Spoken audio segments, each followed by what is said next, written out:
Pertemuan Nabi Khidir melawan Dajjal.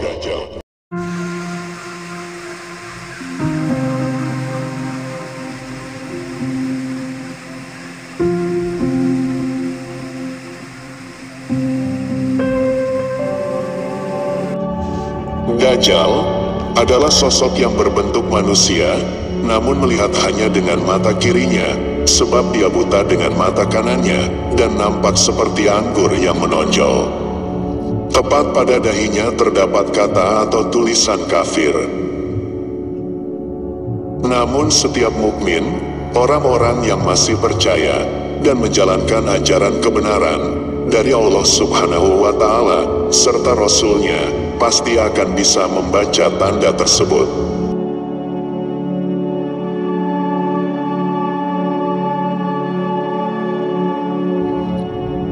Alhamdulillahillazi arsala rasulahu bil huda wa dinil haq liyuzhirahu ala dini kullihi wa kafa billahi syahida. Asyhadu alla ilaha illallah wa ashhadu anna Muhammadar Rasulullah. Allahumma sholli ala sayyidina Muhammadin wa ala alihi wa sahbihi ajmain. Amma ba'du. Assalamualaikum warahmatullahi wabarakatuh. Dalam beberapa riwayat tentang pertemuan Khidir As dan Dajjal di akhir zaman. Pada pertemuan itu kemungkinan terbesar ialah Khidir alaihissalam akan mengungkap seluruh fitnah dan kebohongan Dajjal sepanjang masa. Dia akan bersaksi dan meyakinkan umat manusia dengan segala keberaniannya. Nabi Khidir pun berujar, inilah Dajjal yang sesungguhnya, beginilah kebohongannya. Semua yang dia lakukan hanyalah untuk mengelabui kalian semua, agar tersesat dan mengikuti jalannya menuju neraka. Setelah Khidir alaihissalam bersaksi di hadapan umat manusia, di muka Dajjal. Dengan rasa amarahnya, Dajjal kemudian memenggal kepala Khidir. Hal ini Dajjal lakukan untuk memamerkan kekuatan, sekaligus demi merapuhkan keyakinan umat Islam atas persaksian dari Khidir tersebut. Bukan itu saja yang dilakukan Dajjal, setelah Khidir terpenggal dan tercincang, lalu dengan keahlian sihirnya yang dikuasai Dajjal, ia menunjukkan sihir itu kepada umat, dengan menghidupkan dan membangkitkan kembali Khidir alaihissalam. Namun setelah Khidir dihidupkan kembali, Khidir semakin berani menentang dan bersaksi atas kedustaan Dajjal. Khidir pun berkata, wahai sekalian manusia, dia tidak akan melakukan hal seperti ini terhadap seseorang pun setelahku. Mendengar ucapan Khidir yang seakan meremehkan kekuatan sihirnya, lantas Dajjal berusaha untuk memenggal kembali kepala Khidir untuk kedua kalinya. Namun atas izin Allah, kali ini Dajjal tidak sanggup membunuh Khidir dengan cara memenggal kepalanya, sehingga Dajjal melemparnya. Di hadis dijelaskan, orang-orang yang menyaksikan kejadian itu mengira dia dilemparkan ke neraka, dan Rasulullah pun segera menegaskan, padahal Khidir dilemparkan ke surganya Allah Subhanahu wa Ta'ala. Derajatnya mulia, dan beliau adalah syuhada yang paling agung di sisi Allah Azza wa Jalla. Setelah kejadian tersebut, barulah sebagian umat semakin yakin dan segera berbayat kepada Al-Mahdi alaihissalam. Pria ini adalah orang yang derajatnya paling dekat denganku, sekaligus syuhada yang paling agung di mata Tuhan semesta alam. Ajal Khidir ditunda sampai ia mengingkari keberadaan Dajjal, karena Dajjal adalah fitnah terbesar yang akan terjadi di akhir zaman. Dengan datangnya Dajjal berarti sebuah tanda akan berakhirnya dunia ini. Karena Dajjal akan datang dan mengaku sebagai Allah, yakni Tuhan pemilik surga dan neraka. Itulah fitnah yang terkejam sepanjang kehidupan. Pada awal kedatangannya, Dajjal meyakinkan pada umat Islam dengan mengaku sebagai Muslim, kemudian dia juga mengaku sebagai nabi dan akhirnya kembali mengaku sebagai Allah atau Tuhan pemilik alam semesta. Dajjal memiliki tarik. Tarik merupakan hewan tunggangan Dajjal yang bisa terbang. Lebar kedua telinga tarik itu 40 hasta. Keledai itu memiliki kekuatan yang satu langkahnya sama dengan 1 mil jaraknya. Keledai tersebut memakan api dan mendatar secepat mungkin. Tarik itu dapat terbang di atas daratan dan lautan. Rasulullah Shallallahu Alaihi Wasallam bersabda, "Tidak ada satu negeri pun yang tidak dimasuki Dajjal, kecuali Mekah dan Madinah, karena Dajjal tidak menemukan celah jalan masuk, sebab para malaikat yang menjaganya dan menutup celah jalan masuk tersebut. Dajjal mampu menghidupkan orang mati, menyembuhkan orang buta, dan sakit serta memunculkan kesuburan. Dajjal juga mampu membawa sungai surga dan neraka. Dajjal juga memiliki kemampuan memerintahkan langit untuk menurunkan hujan, maka hujan pun akan turun. Dajjal mampu memerintahkan bumi untuk menumbuhkan tanaman, maka tumbuhlah tanaman sesuai kehendaknya, dan juga dapat melihat maupun mendengar di banyak tempat pada saat yang bersamaan. Keahlian Dajjal adalah untuk menipu manusia. Semua kelebihan yang dimiliki Dajjal adalah sihir dan tipu dayanya saja. Karena Dajjal mampu bekerja sama dengan setan dan jin untuk menipu manusia, setan dan jin nantinya akan menyerupai manusia, serta berpura-pura mengakui Dajjal sebagai Tuhan yang turun ke bumi sehingga dapat memperdaya manusia.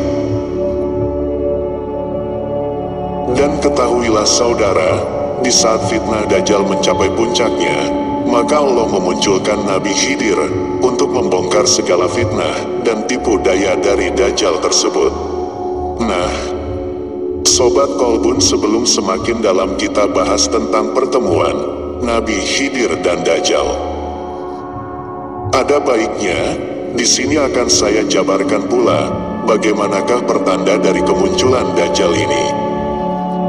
Adakah hubungan antara fitnah Dajjal atau fitnah akhir zaman dan ilmu Nabi Khidir? Saya akan mencoba menarik benang merah, agar nantinya kita semua dapat mengetahui, mengerti, serta mampu menerjemahkan dan memahami mengenai situasi atau keadaan tertentu untuk bisa menjadi faham. Manusia yang masih punya kepedulian untuk bersikap, agar tetap berpegang teguh pada akhlak dan akidah, jika saja situasi itu memang terjadi pada zaman ini. Kita sudah seringkali melihat dan bahkan mendengar suatu penjelasan, serta gambaran, yaitu adanya peringatan dari suatu zaman, yang salah satunya menjelaskan tentang fase keempat dari 5 fase kehidupan dunia ini.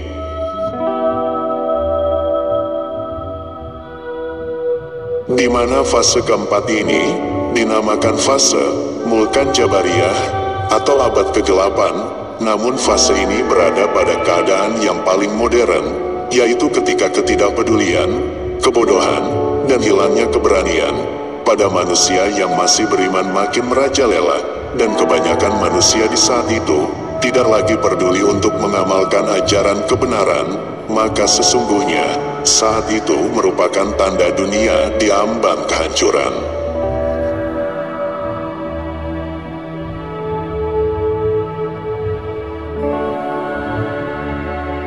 Di mana manusia pada masa itu kebanyakan tahu akan sesuatu hal, namun karena ketakutannya untuk bersikap jujur, takut kehilangan pekerjaan, takut kehilangan upah, takut kehilangan jabatan, takut kehilangan popularitas, takut kehilangan harta, takut karena ancaman, hingga pada akhirnya manusia terus-menerus memilih untuk diam atau bungkam daripada harus berkata jujur terhadap kebenaran, maka sesungguhnya mereka itulah kaum terburuk di akhir zaman. Beberapa keadaan atau kejadian yang telah kita lalui bersama Bahkan keadaan tersebut membuat dunia tersentak. Namun tidak banyak yang bisa kita perbuat. Bahkan kita lebih cenderung mengikuti perintah, tanpa sedikit pun mau bertanya, ataupun berusaha mendapatkan penjelasan yang lebih rasional, sekalipun itu mencederai akal sehat kita. Namun di balik semua itu, bagi mereka yang masih mau menggunakan akal dan pikirannya, serta terus-menerus mencari jawaban, bahkan mencoba memberi peringatan kepada manusia yang lain agar tetap berpikir bahwa di balik ini semua, kira-kira apa yang akan terjadi. Sesungguhnya prinsip dan ciri keilmuan Dajjal adalah manipulatif, intimidatif, propaganda, mengiming-imingi, dan terlalu mengendalikan, untuk dapat menguasai manusia yang masih hidup dan menjadikannya seperti hewan peliharaan. Bagi mereka yang mengikutinya nampak seperti masih hidup, sebab masih dapat bernafas, berbicara serta berjalan sebagaimana lazimnya manusia, namun sesungguhnya mereka telah mati, sebab hati mereka telah beku. Ilmu Dajjal akan selalu menawarkan atau memberikan pilihan kepada setiap manusia, yaitu pilihan antara api atau air, hidup atau mati, sehat atau sakit, sengsara atau nikmat.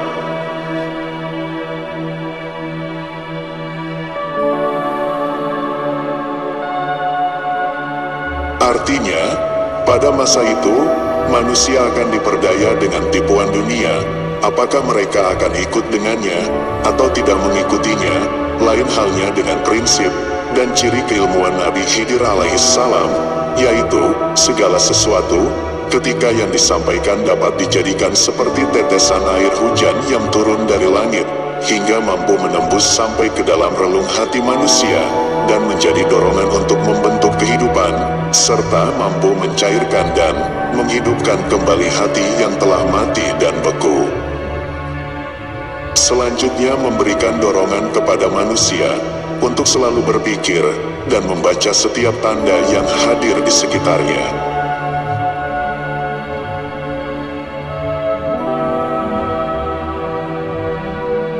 Ilmu pengetahuan Nabi Khidir alaihissalam tidak bersifat mekanikal atau menurut pada apa yang telah diprogramkan, lalu beliau menyelesaikan semua materi yang disuguhkan, dan harus mengikuti serta mengulanginya seperti putaran mesin, tanpa mau peduli dari mana asal-usul kebenaran pengetahuan tersebut, sehingga terkadang manusia menjadi lupa apabila sesungguhnya iblis jauh lebih cerdas dalam memainkan atau menjalankan tipu daya ilmu pengetahuannya kepada seluruh umat manusia.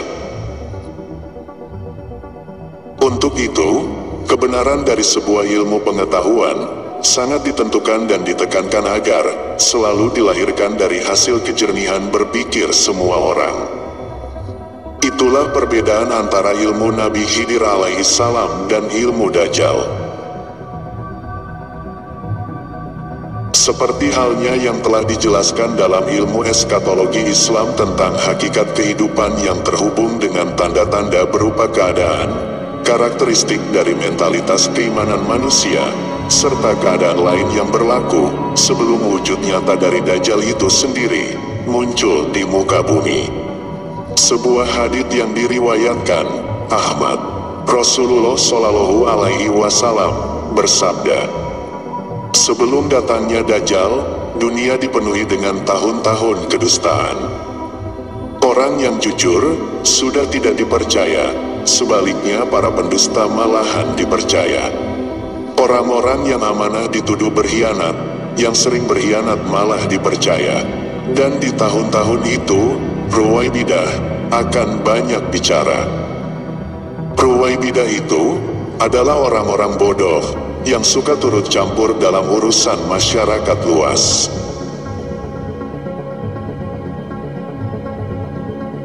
Semua itu dapat kita fahami melalui tanda yang ada, baik sebelum, sedang, ataupun sesudah terjadinya hari kiamat, yang tak lain tujuannya adalah untuk lebih meningkatkan keimanan manusia terhadap Sang Pencipta.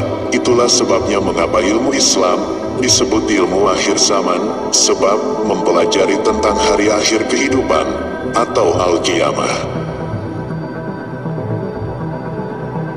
Ajaran Islam sangat berhubungan dengan salah satu akidah Islam, yaitu meyakini adanya hari akhir, kematian, kebangkitan, yaum al-qiyamah, padang mahsyar, pengadilan akhir, surga, neraka, dan bagaimana nasib seluruh manusia diputuskan di hadapan Sang Pencipta. Lantas bagaimana kita bisa menjelaskan kepada orang-orang bahwa andai saja Dajjal telah melakukan tipu muslihatnya dengan berbagai macam cara yang seakan-akan seluruh umat manusia sedang diuji Allah, padahal justru yang sedang terjadi bukanlah ujian, namun merupakan serangan mentalitas atau tipu daya. Lewat propaganda, ketakutan yang membuat pikiran manusia menjadi tidak lagi aktif sebagaimana mestinya, dan membiarkan hal tersebut merontokkan nilai-nilai keimanan, sekaligus mencoba menghilangkan nilai-nilai kemanusiaan, hingga pada akhirnya kita menjadi pasrah dan tak tahu lagi cara untuk menghadapinya. Bukankah setiap nabi yang pernah ada di masanya telah memperingatkan kepada seluruh umatnya tentang apa yang dimaksud dengan fitnah Dajjal, serta kerusakan apa yang akan ditimbulkannya? Dijelaskan dalam ilmu akhir zaman bahwa Dajjal adalah sosok yang berbentuk manusia, namun melihat hanya dengan mata kirinya, sebab dia buta dengan mata kanannya, dan nampak seperti anggur yang menonjol. Tepat pada dahinya terdapat kata atau tulisan kafir. Namun setiap mukmin, orang-orang yang masih percaya dan menjalankan ajaran kebenaran dari Allah Subhanahu wa Ta'ala serta Rasul-Nya, pasti akan bisa membaca tanda tersebut. Terlepas apakah mukmin tersebut bisa membaca atau tidak, namun yang pasti dia bisa membacanya. Sebab yang diperlukan untuk membaca tanda tersebut adalah mata hati atau mata ketiga, bukan dengan mata telanjang. Kecuali seseorang itu buta akan mata hati dan batinnya, maka orang itu takkan bisa memahami dunia di akhir zaman. Allah berfirman, siapa saja yang buta di dunia ini akan buta di dunia dan akhirat, dan akan lebih sesat lagi. Buta yang dimaksudkan di sini adalah mereka yang tidak mau menggunakan atau tidak mampu melihat atau merasakan dengan mata batinnya. Tentu, kita tidak menginginkan di saat kita akan menghadap kepada Allah Subhanahu wa Ta'ala dalam kondisi seperti itu, sungguh sangat menyedihkan. Bahkan kebanyakan manusia saat itu akan dimasukkan ke dalam neraka jahanam yang disebabkan mereka punya mata tapi tidak mampu melihat, punya telinga tapi tidak mau mendengar, punya hati atau akal namun tidak mau menggunakannya. Manusia saat itu diibaratkan seperti binatang ternak.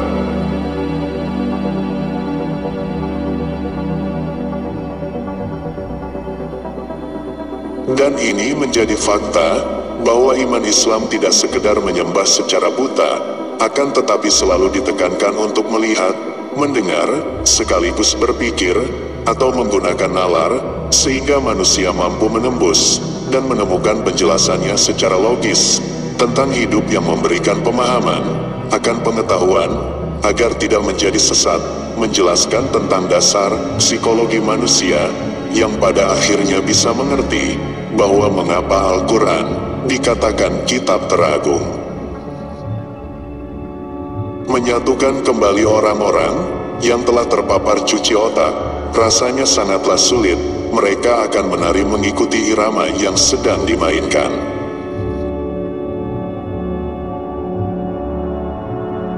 Ritme kehidupan semacam ini akan terus-menerus dipentaskan, bila mana seluruh manusia masih saja tidak menjadi sadar dan masih saja percaya bahwa semua itu adalah kebenaran yang bersumber dari pengetahuan sekularisme barat modern yang sangat manipulatif, serta lebih mengutamakan dan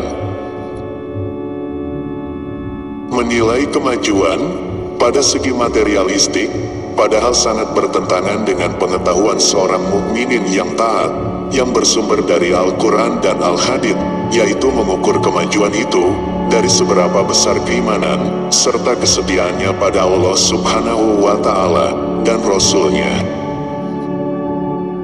Saya yakin, jika hal semacam ini akan terus-menerus dimainkan, sampai kepada seluruh umat manusia menjadi tunduk dan taat kepada mereka. Padahal yang manusia butuhkan, hanyalah bangun dan sadar, bahwa sesungguhnya, Dajjal telah menunggangi kita semua, melalui fitnahnya, agar kita semua berjalan menuju ke neraka jahanam. Sebuah rangkaian kejadian yang sangat luar biasa, hingga banyak dari manusia menjadi terjebak, tak sadar, hingga percaya, dan sangat yakin, bila hal ini memang benar-benar terjadi. Bahkan ironisnya lagi, Sobat Kolbun, dengan serangan tersebut, kita telah membiarkan sebuah peraturan yang dibuat oleh manusia untuk mengendalikan kita dan mengganti peraturan Tuhan di rumah Tuhan itu sendiri. Masih ingatkan, Sobat Kolbun, tentang virus corona? Begitu sangat mudah kita semua termakan oleh fitnah Dajjal. Saat itu, ketika beribadah kita harus berjarak dan harus tetap menggunakan masker. Melakukan salaman tanpa menjabat tangan, membatasi bahkan sangat terkesan melarang melaksanakan kunjungan silaturahmi, padahal silaturahim sangat dianjurkan dalam iman Islam. Demikian uraian tentang kemunculan serta bertemunya Nabi Khidir dan Dajjal, semoga saja dapat membuka cakrawala berpikir kita yang semakin dekat dengan Allah Subhanahu wa Ta'ala. Mudah-mudahan kita semua terlindung dari fitnah Dajjal, serta tetap teguh dalam nilai-nilai keimanan kita, serta tak henti-hentinya berdoa dan berharap agar mendapatkan syafaatnya Rasulullah pada akhir zaman kelak. Amin. Wabillahi taufiq wal hidayah. Wassalamualaikum warahmatullahi wabarakatuh.